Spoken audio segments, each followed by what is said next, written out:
Welcome. In this video, I'll show you how to fix Facebook if it's not showing pictures. Right? If you find this video helpful, please leave a like and subscribe to the channel for more such tutorials. Now, first up, gotta check other apps if it's loading, okay, or got the infinite loading error. Well, that means that your Wi-Fi or your mobile data is not stable.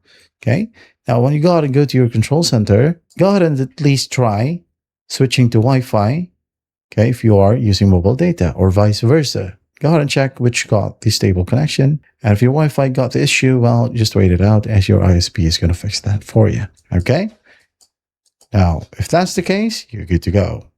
Now, if that still will work, let's say both mobile data and Wi-Fi is good. Well, when you go ahead and swipe down again, make sure that power saving and ultra data saving right here are both disabled. Once that's disabled, force close the app. Force close, find it again, reopen it, and you should now be able to see pictures.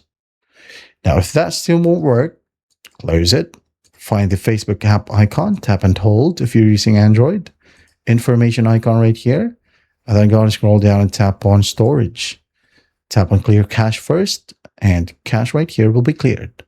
Once done, tap on clear data, and everything right here will be cleared. App will be left. Okay. Now, if you're using iOS, go ahead over to settings, general, then iPhone storage. Now, go ahead and find Facebook, tap on it, and just tap on offload app or offload data. Once done, follow along, close the settings app. Now, go to your Play Store or App Store, and then tap on search, search again, look for Facebook, and if it got an update button or install button, install or update it, and once done, open it up, and everything should work perfectly fine now. That's how easy it is to fix Facebook if it's not showing pictures. I hope this video helps, and I'll see you in the next one.